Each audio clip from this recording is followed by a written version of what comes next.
आज हम लोग बात करेंगे नक्षत्रों के बारे में। नक्षत्रों का रहस्यमय उपाय, जैसा कि मैंने यहाँ लिख दिया है, नक्षत्रों का रहस्यमय उपाय। जाने भाग्य बदलने वाला गुप्त उपाय, मैजिक ऑफ नक्षत्र रेमेडीज।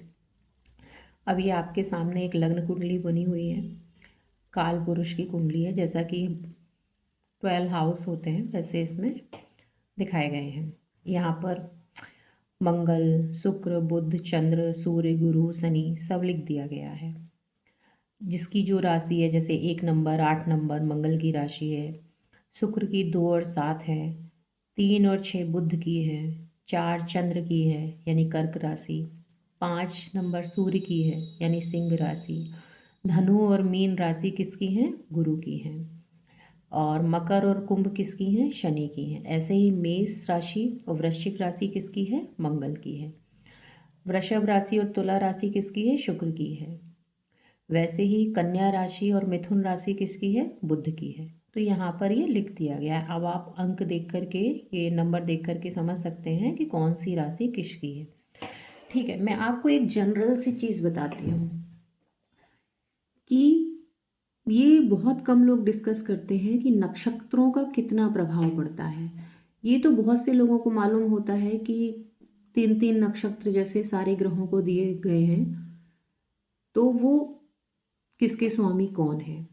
लेकिन नक्षत्र के देवता और उनकी जो वनस्पति होती है, पशु होते हैं यानी एनिमल होते हैं, उनके उपाय करने से कितना फल मिलता है, क्योंकि वो डायरेक्ट रिलेटेड होते हैं उनसे, डायरेक्टली उनका उनसे जुड़ाव होता है। अब कोई भी राशि यहाँ भाग्य भाव में आपकी बैठी हो, जैसे कि हो सकता है मंगल हो, सूर्य हो, गुरु हो, शनि हो सकते हैं, यहाँ पर चंद्र हो सकते हैं, बुध हो सकते हैं, शुक्र हो सकते हैं, मंगल हो सकते हैं। तो अगर भाग्य भाव में आपके इनमें से कोई भी ग्रह यहाँ पर बैठा है, तो आपको एक चीज़ तो बहुत अच्छे से ध्यान रखनी है कि हमें मंगल से रिलेटेड काम करते रहने हैं, दान पुण्य करते रहने हैं, सूर्य से रिलेटेड दान पुण्य करने हैं, अगर गुरु बैठे हैं तो उनसे रिलेटेड दान पुण्य करने हैं, शनि बैठे हैं तो उनसे रिलेटेड दान पुण्य करने हैं, चंद्र बैठे हैं तो उनसे रिलेटेड दान पुण्य करने हैं, बुध हैं तो उनसे रिलेटेड दान पुण्य करने हैं, शुक्र हैं तो उनसे रिलेटेड दान पुण्य करने हैं। अब लेकिन यहाँ पर अगर शनि बैठे हैं तो आपके भाग्य में बहुत देरी होगी, बहुत देरी से उदय होगा, ये पक्की बात है, इसमें कोई दो राय नहीं है। अब वहीं गुरु बैठे हैं तो बहुत जल्दी उदय हो जाएगा आपका भाग्य। अगर चंद्र और सूर्य हैं तो 22 से 25 साल पे उदय हो जाएगा। अगर शुक्र बैठे हैं तो भी जल्दी हो जाएगा, और बुध बैठे हैं तो भी हो जाएगा 25 से 28 साल तक के बीच में। मंगल बैठे हैं तो मान लीजिए 24 से 30 साल तक का समय लग जाता है। लेकिन सबसे जल्दी भाग्योदय यहाँ बैठ करके गुरुदेव ही करते हैं, और दूसरे नंबर पे चंद्र और सूर्य करते हैं। चलिए, अब ये सब चीज़ें तो जान ली, अब हम सीधे नक्षत्रों के पेज पर आ जाते हैं, जो कि ये है। मैंने आप लोगों के लिए पूरा बना रखा है ये पेज जो है। अब हम इसमें ये दिखाएंगे आपको कि किसके कौन नक्षत्र देवता हैं, पशु क्या है, वनस्पति क्या है। जैसे अश्विनी है, अश्विनी का जो नक्षत्र है, उनके नक्षत्र देवता अश्विनी कुमार हैं, पशु घोड़ा है, और वनस्पति कुचिला है। अब जैसे भरणी नक्षत्र है, तो भरणी जो नक्षत्र है उनके यम है, नक्षत्र देवता यम है, पशु और जीव हाथी हैं, वनस्पति आंवला है। कृतिका है, उनकी अग्नि है, और पशु जीव भेड़ बकरी है, और गुलूर है। रोहिणी है, उनके नक्षत्र देवता प्रजापति हैं, पशु उनके सर्प यानी नाग हैं, और वनस्पति जामुन है। ठीक है, ये क्लियर हो रहा है आप लोगों को। ऐसे ही सारे दिए गए हैं। आद्रा है, जैसे मृगशिरा है, चंद्र उनके नक्षत्र देवता हैं, सर्प नागिन उनकी कौन है? पशु जीव हैं, वनस्पति कैथा है। आद्रा नक्षत्र देवता रुद्र हैं, और पशु जीव उनकी कुत्ता हैं, डॉग फीमेल डॉग। यहाँ पर जो एक चीज़ और मैं क्लैरिफाई कर दूँ, जो एम और एफ लिखा हुआ है वो मेल फीमेल लिखा हुआ है उसी पशु जीव यानी एनिमल का। ठीक है, अब पुनर्वसु उनके नक्षत्र देवता अदिति हैं, ठीक है, नक्षत्र देवता अदिति हैं, और परशु और जीव कुत्ता है, ठीक है। वनस्पति अगर है, ऐसी पुस्तिका बृहस्पति है। पशु और जीव कौन है? बकरी, भेड़, और वनस्पति पीपल है। ऐसी अश्लेषा नक्षत्र देवता कौन है? नाग, सर्प, और ये पशु जीव कौन है? बिल्ली है, और वनस्पति नाग, चंपा है। और मघा है इनका पितृ है, ये चूहा है, ये बरगद है। ऐसे पूर्वा फाल्गुनी उनके नक्षत्र देवता जो है भग हैं, पशु और जीव चूहा है, और वनस्पति पलाश है। उत्तरा फाल्गुनी आर्यमा है उनकी, और पशु जीव बैल हैं, और वनस्पति में है जूही। हस्त नक्षत्र सबितुर नक्षत्र देवता हैं, भैंस उनकी पशु जीव है, वनस्पति उमड़ा है। ऐसे ही चित्रा का विश्वकर्मा नक्षत्र देवता है, और पशु और जीव बाघ हैं, और वनस्पति बेल है। स्वाति का पवन देवता उनके देवता हैं, भैंस उनकी पशु है, जीव है, और वनस्पति रात रानी है। विशाखा का इंद्राणी है, इंद्राणी नक्षत्र देवता है, और बाघ पशु और जीव है, और वनस्पति कठवेल है। अनुराधा मित्र नक्षत्र देवता हैं, हिरण उनके पशु जीव हैं। नागेश्वर नागकेसर उनकी वनस्पति है। ज्येष्ठा जो नक्षत्र है उनके इंद्र नक्षत्र देवता हैं, और हिरण पशु जीव है, और सेमल वनस्पति है। ऐसे ही मूला काली नक्षत्र देवता हैं, कुत्ता उनका जीव है, देवदार उनका वनस्पति है। पूर्व आषाढ़ा नक्षत्र है उनके अपस नक्षत्र देवता हैं, बंदर उनकी जीव हैं यानी पशु हैं, और बैंत उनका वनस्पति है। ऐसे ही उत्तरा आषाढ़ा विश्वदेव उनके नक्षत्र देवता हैं, नेवला उनका पशु है, और वनस्पति कटहल है। श्रवणा नक्षत्र के देवता हैं वो विष्णु हैं, बंदर उनका पशु जीव है, वनस्पति अकवन है। ऐसे ही घनिष्ठा नक्षत्र अष्टवसु उनके देवता हैं, सिंह उसका पशु है, और शमी उनकी वनस्पति है। ऐसे ही आपका शतविषा वरुण देवता हैं, घोड़ा उनके पशु जीव हैं, कदम वनस्पति है। पूर्व भाद्रपद के अज एक पद देवता हैं, सिंह कौन है उनका पशु है, आम वनस्पति है। उत्तर भाद्रपद अहिर बुधंद करके अहिर बुधंद एक देवता है उनके, गाय उनकी पशु है, नीम वनस्पति है। रेवती नक्षत्र का पुषण पशुपति देवता हैं, हाथी उनके पशु हैं, महुआ उनका वनस्पति है। तो ऐसे आपको मैंने ये सब नक्षत्र देवता बता दिए, और उनके पशु पक्षी बता दिए, वनस्पति। अब आप लोग कहेंगे इसका क्या मतलब हुआ जो आपने बताया। जैसे आपको पता है कि हर नक्षत्र का नवग्रह में कोई ना कोई स्वामी है, हर नक्षत्र का कोई ना कोई ग्रह स्वामी है। जैसे कि हमारे जो ग्रह होते हैं उनके कोई ना कोई ग्रह स्वामी है, ठीक है। वैसे ही नक्षत्र देवता होते हैं, वो होता है स्वामी, ठीक है। नक्षत्र के स्वामी कौन है वो चीज़ हो गई अलग ग्रह बात। हमारे नवग्रह उनमें से कोई ना कोई 3-3 करके स्वामी होंगे, लेकिन नक्षत्र देवता एक अलग चीज़ होती है जो डायरेक्ट लिंक होता है। नक्षत्र के देवता कौन है, पशु कौन है, जीव कौन है, वनस्पति, मतलब उनको किस चीज़ से ज़्यादा लगाव है, किस नक्षत्र को किस चीज़ से ज़्यादा लगाव है।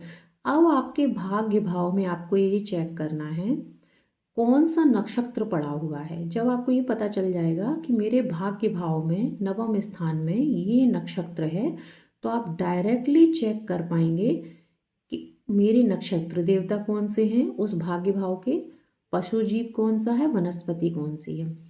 तो आप अगर उस वनस्पति को उस रिलेटेड भाव से उस ग्रह पर चढ़ाएंगे, जैसे कि मान लीजिए आपको इनमें से जो भी वनस्पति दिखती है, अगर आप भाग्य भाव में मान लीजिए कि जैसे मान लीजिए, चलिए मैं ये बताती हूँ आपको, आप ऐसे मान लीजिए श्रवणा नक्षत्र है, अब विष्णु जी उस नक्षत्र के स्वामी हैं। अगर आप जैसे कि फिर क्या करेंगे कि वहाँ पर मान लीजिए कोई भी नक्षत्र मतलब कि ग्रह हो सकता है, ठीक है। तो अब श्रवणा नक्षत्र लिया, विष्णु जी उनके स्वामी हैं। अब क्या करना है आपको, विष्णु जी के ऊपर अकवन की पत्तियां आप चढ़ा सकते हैं। अकवन की पत्तियां चढ़ाइए विष्णु जी पे। बंदर को फीड करिए, फीमेल बंदर को, जैसे चने खिलाइए, केला खिलाइए, कुछ भी खिलाइए। आप यकीन करेंगे कि आपके एकदम से भाग्योदय होना स्टार्ट हो जाएगा। आप विष्णु सहस्त्र नाम का पाठ करिए, ठीक है, विष्णु सहस्त्र नाम का पाठ करिए, या पर विष्णु भगवान का स्तोत्र करिए। और यहाँ जो मतलब पशु जीव है उनको खिलाइए आप, तो आपका भाग्योदय होगा। आप लोग कहेंगे कि अगर सिंह पशु जीव है तो हम सिंह को कैसे खिलाएंगे? नहीं, आपको सिंह को नहीं खिलाना है, लेकिन आप एक काम कर सकते हैं यहाँ पर। आप जैसे कि अब मान लीजिए आपका घनिष्ठा नक्षत्र है, अष्टवसु उनके देवता हैं, आप अष्टवसु की पूजा कर सकते हैं, उनका 11 बार नाम ले सकते हैं, ठीक है। आप 11 बार उनका 11-21 बार नाम लीजिए। अब ये सिंह का आप क्या करेंगे, आप दुर्गा माता की जैसे पूजा करते हैं ना, वैसे आप सिंह की एक फोटो फ्रेम लगवा लीजिए अपने घर में, ठीक है। नॉर्थ एरिया में उसको लगवा लीजिए, वो आपके लिए बहुत बेनिफिशियल होगी। जैसे होता है ना टाइगर दौड़ता हुआ आ रहा है, वैसे कर लीजिए आप। लॉयन, सॉरी, लॉयन दौड़ते हुए आ रहे हैं, फीमेल लॉयन होनी चाहिए, तो वैसे ही करवा लीजिए। लॉयन की फ़ोटो फ्रेम लगवा लीजिए और शमी का पौधा लगा लीजिए अपने घर में और उनकी पूजा करिए। अब कई लोग कहते हैं शमी का पौधा नहीं लगाना चाहिए, ऐसा कुछ भी नहीं है, पौधे घर में लगाए जा सकते हैं। ये कोई पेड़ नहीं लगा रहे हैं, आप पौधे लगा रहे हैं, प्लांट हैं। आप अपनी बालकनी में गमलों में लगा सकते हैं। नॉर्थ डायरेक्शन में बालकनी है तो शमी का पौधा बिल्कुल लगाया जा सकता है। वैसे भी वो नॉर्थ एरी जो डायरेक्शन होती है वो भोलेनाथ की होती है, उत्तर दिशा, और कुबेर देवता की भी होती है, कुबेर देवता की होती है, और पैसे की भी होती है, मनी की। वहाँ से आपका जितना भी है मनी इनफ्लो होता है घर के अंदर। तो आप शमी का पौधा लगा सकते हैं, उस पर दीपक रखिए। और जैसा कि मैंने बताया, सिंह यानी लॉयन फीमेल का आप फोटो लगाइए, नॉर्थ एरिया में लगा दीजिए और अष्टवसु का नाम लीजिए। आप देखेंगे आपका भाग्योदय जरूर होगा। लेकिन ये देखना है, हाँ, नवम भाव में आपका ये भाग्य भाव में ये नक्षत्र होना चाहिए, तभी। अगर घनिष्ठा नक्षत्र आपके भाग्य भाव में है तभी, वैसे नहीं। क्योंकि भाग्योदय हो करने की बात कर रहे हैं। कई लोगों का भाग्य क्या होता है, अटक जाता है, फंस जाता है। ऐसा लगता है कि मैं मेहनत तो बहुत करता हूँ, हार्ड वर्क भी बहुत करता हूँ, लेकिन मुझे बदले में कुछ मिलता नहीं है। तब आपको ये रेमेडी बहुत वर्क करेगी, बहुत काम करेगी आपका। चलो एक और बात कर लेते हैं। अब जैसे रेवती नक्षत्र किसी का पड़ा हुआ है तो उनके पशुपति देवता है। रेवती नक्षत्र अगर आपके भाग्य भाव में है तो उनके जो देवता हैं वो कौन है, पशुपति हैं। तो वहाँ पर पशुपति की पूजा करनी है आपको। पशुपति का नाम लीजिए आप 21-51 दिन में, चलिए 108 बार लीजिए, बहुत अच्छी बात है। अब हाथी जब आपको दिख जाए तब तब आप उनको पक्का फीड करिए, ठीक है। आप अपने मंदिर में भी एक हाथी रख सकते हैं, उनको भोग लगा सकते हैं। अपना भाग्योदय करना है ना आपको। जब आपको रियल हाथी दिखे तब आप उनको फीड करिए, कुछ खाने पीने को दे दीजिए, हाँ, बहुत अच्छा रहेगा। लेकिन अगर नहीं दिखते हैं तो आप घर में हाथी रखिए, उनकी पूजा करिए। इससे माँ लक्ष्मी भी खुश होंगी और आपके भाग्य के जो नक्षत्र हैं उनकी ये पशु भी हैं, तो भाग्योदय होने में आपका हाथी बहुत मदद करेगा। और महुआ वनस्पति, जब भी आपको महुआ दिख जाए या महुआ की पत्तियां दिख जाएं तब आप पशुपति पे जरूर चढ़ाइए, ठीक है। तो ये आपको ध्यान रखना है कि मेरा भाग्य ये उदय करने में बहुत मदद करेंगे। अगर आपका रेवती नक्षत्र है तो पशुपति का नाम लीजिए। मैं अगेन एंड अगेन चीज़ों को रिपीट इसलिए करती हूँ जिससे कोई कन्फ्यूज़न ना रहे। और हाथी है तो वैसे फीड कर दीजिए रियल में, अगर नहीं है तो छोटी सी मूर्ति घर में रखिए, उनको अपने मंदिर में रख लीजिए, भोग लगाइए। ये आपका बहुत हेल्प करेंगे, इससे लक्ष्मी माता भी खुश होंगी। और जब भी आपको महुआ दिखे तो आप बिल्कुल पशुपति को चढ़ाइए, ठीक है। तो बस आपको यही करना है। अब मान लीजिए आपका मूला नक्षत्र है भाग्य भाव में, तो आपको क्या करना है, काली जी की पूजा करनी है। काली जी की एक मूर्ति रखनी है अपने मंदिर में। अगर आपका भाग्य भाव में मूला नक्षत्र है तो काली जी की पूजा करनी है। काली जी के शनिवार के दिन काली जी को काली चीज़ों का भोग लगाना है और अनार का भोग लगाना है। काली माता को अनार भी बहुत पसंद है, आप काले तिल का भोग लगा सकते हैं, काले तिल के लड्डू का भोग लगा सकते हैं, काली गाजर चढ़ा सकते हैं, माता को अनार चढ़ा सकते हैं। कुत्ते को फीड करिए। जैसे कुत्ते को आपको क्या करना है, आराम से रोटी फीड करनी है, दूध रोटी खिलाइए, फीमेल डॉग हो उसको, ठीक है। अगर वो रोटी दूध नहीं खा सकती है तो आप रोटी घी नमक लगा के खिला सकते हैं। बिस्किट खिलाइए, लेकिन ये ध्यान रखिए बिस्किट ना तो नमकीन हो और ना ही मीठे हो, ना मीठा ना नमकीन। जैसे क्रैकर्स आते हैं ना, नील टेस्ट होता है जिनका, बिल्कुल वो वाला, वो आप खिला सकते हैं। तो देवदार वनस्पति है इनकी। तो आपको बस ऐसे ही अपना नक्षत्र चेक करना है, उसके नक्षत्र देवता देखने हैं।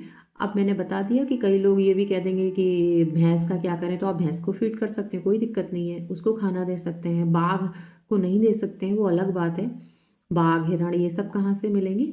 तो आप इनकी फ़ोटो मढ़वा करके यानी बनवा करके अपने नॉर्थ डायरेक्शन में लगाइए, जहाँ से मनी इनफ्लो होता है, पैसा आता है, ठीक है। वहाँ आप ये सब काम कर सकते हैं और कुछ भी नहीं। अब कई लोग कहेंगे कि सांप और सर्प की और नाग की फ़ोटो कोई लगा ले क्या, बिल्कुल नहीं। ये आपको बस इनके लिए एक उपाय करना है। अब जैसे कि मैंने क्लैरिफाई कर रही हूँ, सर्प और नाग नागिन की कोई फ़ोटो नहीं लगाएगा, लेकिन हाँ आप भोलेनाथ के मंदिर में जाके इन पे, जब भोलेनाथ को आप रुद्राभिषेक करते हैं या अभिषेक करते हैं, जल चढ़ाते हैं, तो इन पे भी जल चढ़ाइए। ये आपको बहुत फ़ायदा करेगा। आपको कहीं भी जामुन दिख जाए तो जामुन आप यहाँ पर चढ़ा दीजिए, कैथा चढ़ा दीजिए। तो ये इनकी वनस्पतियाँ हैं, ठीक है। ये बस आपको कुछ चीज़ें ध्यान में रखनी है और आपका भाग्य उदय होने में काफ़ी हेल्प होगी। मुझे उम्मीद है कि आपको ये समझ में आया होगा। अगर कोई कन्फ्यूज़न हो तो आप कमेंट्स में नीचे कमेंट कर सकते हैं। अगर वीडियो अच्छा लगा हो तो लाइक करिए, शेयर करिए, सब्सक्राइब करिए, ये मेरी हम्बल रिक्वेस्ट है। Thank you very much.